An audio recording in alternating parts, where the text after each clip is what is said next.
Hola, muy buenas noches. Mi nombre es Doña Lucía Valencia Montañez. Pertenezco a la Facultad de Salud, Tecnología en Radiología e Imágenes Diagnósticas de la Universidad Nacional Abierta de Distancia Cuna. Vamos a hablar acerca de la membrana celular. Nosotros los seres humanos estamos compuestos por millones y millones de células. La membrana celular se encarga de recubrirla y proteger a esta célula. En esta parte voy a hablarles un poco acerca de los componentes de la membrana celular. Tenemos los fosfolípidos que se encuentran acá, que son como estas cabecitas con sus coritas acá representadas. Tenemos las proteínas, que podemos verlas, proteínas que atraviesan totalmente la membrana, u otras que están sumergidas en la parte superior o en la parte inferior de la membrana. También tenemos por este lado los carbohidratos, que son como una especie de antenitas, se encuentran adheridos en la parte superior de los fosfolípidos. Y por este lado tenemos el colesterol, que está representado como una forma de gusanitos, se adhieren en la parte inferior de los fosfolípidos. La membrana celular tiene líquido extracelular. Este líquido extracelular se encuentra por fuera de la célula. Y el líquido intracelular se encuentra por dentro de la célula, como su nombre lo dice, intra, por dentro. Moléculas como el oxígeno, que entran fácilmente por la membrana, vamos a llamarlas liposolubles.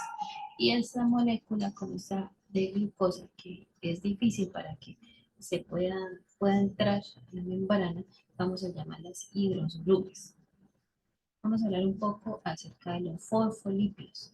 Los fosfolípidos están acá representados por este circulito y por sus bolitas. Ese circulito se llama polar hidrofílica y estas colitas se llaman polar hidrofóbica. ¿Pero qué quiere decir hidrofílica? Pues que es afín al agua, y hidrofóbica no es afín a las moléculas de agua.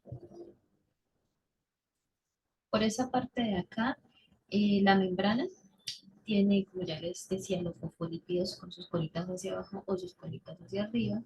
Y esta parte de acá, esta que forma aquí, se llama bicapa lipídica. Esta partecita acá. Y es lo que recubre la parte exterior a la membrana. Moléculas como el agua pasan por la parte polar hidrofílica de los fosfolípidos, es decir, no entran fácilmente a la membrana. Pero esta, como el oxígeno, sí puede entrar fácilmente a la membrana celular. Esta también, como el dióxido de carbono. Esa función que tiene la membrana de dejar que entre o que no entre en partículas, la vamos a llamar permeabilidad selectiva. Acá en esta partecita de acá también tenemos las colitas de colesterol que anteriormente les decía, que están adheridas a la cabeza en la parte inferior de los fosfolípidos, y ellas ayudan a disminuir o aumentar la temperatura según la fluidez. Aquí observamos dos tipos de proteínas. Tenemos unas proteínas integrales y unas proteínas periféricas, que ya les había mencionado, que se encuentran adheridas por dentro de la membrana o si no en la parte inferior de la membrana. Esta proteína integral, o también conocida como proteína conductora, un ejemplo de ellas es la molécula de agua. Para que pueda entrar necesita este tipo de proteínas. Aquí vemos cómo baja la proteína gracias a esta, perdón, cómo baja la molécula gracias a esta proteína. Esta molécula la vamos a llamar aquaparina. Y este proceso que consiste en que la molécula de agua pase gracias a esa proteína integral, la vamos a llamar osmosis. Ahora vamos a hablar un poco de los carbohidratos, que son como estas antenitas amarillas que ustedes pueden observar acá. Funcionan, como su nombre lo dice, como antenas, como receptoras. La finalidad de ellas es detectar virus o bacterias que pasan por la membrana para protegerla de que esas moléculas pues no entren a la membrana. Los carbohidratos están conformados por algo que se llama glucocálice, pero dentro de sí el glucocálice también está formado por glucolípidos. Los glucolípidos están conformados por tiras de carbohidratos y las cabezas de los fosfolípidos.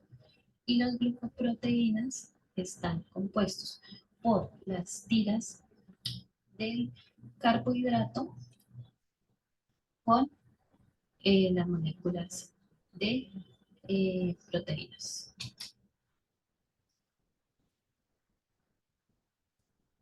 Acá vemos las moléculas. Eh, estos virus y bacterias, perdón, que es la función de estos carbohidratos es detectarlos y dejar que entre. Ahora vamos a hablar un poco acerca de gradiente de concentración. ¿Qué es el gradiente de concentración? Aquí podemos observar una molécula, es un ejemplo, una molécula de cómo va a pasar de un lugar donde hay muchas moléculas y va a pasar para un lugar donde hay pocas moléculas. Esta función se llama transporte pasivo, es decir, a favor del gradiente. Y acá vemos otro ejemplo donde la molécula pasa de un lugar donde hay pocas moléculas hacia un lugar donde hay varias moléculas. Necesita, en este caso, una molécula de ATP, es decir, de energía. Y este tipo de transporte se llama transporte activo, que va en contra del gradiente.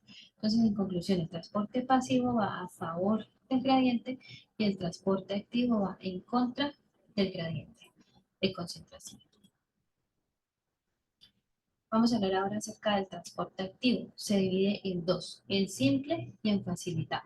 El simple, el ejemplo, es la molécula de oxígeno, donde pasa fácilmente a través de la membrana celular sin ningún inconveniente.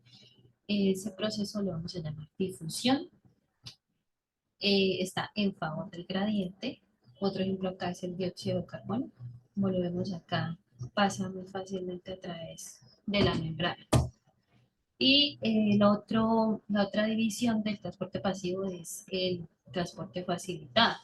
En este caso vamos a necesitar una proteína transportadora como esta que ven acá. Ya les había mencionado anteriormente que esta molécula de agua que pasa por esta transportadora se llama aquaporina.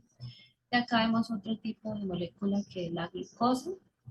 La glucosa entra a través de este tipo de proteínas que se llaman conductoras. Ella se invierte con el fin de que esa molécula de glucosa pueda entrar a la membrana.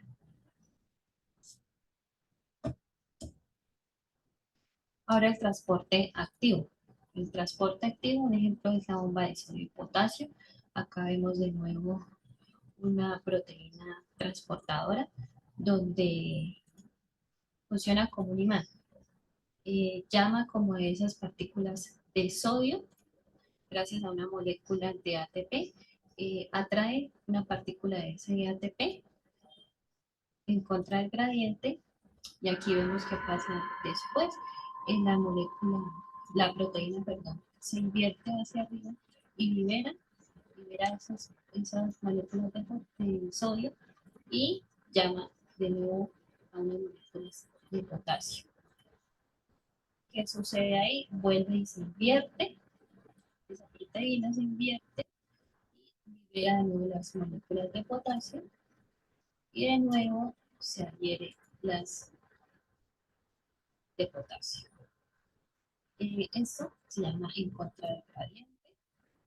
El transporte activo, como ya lo había dicho, necesita ATP. Eso es todo acerca del transporte activo y pasivo y lo que significa la membrana celular, sus componentes y sus funciones. Muchas gracias.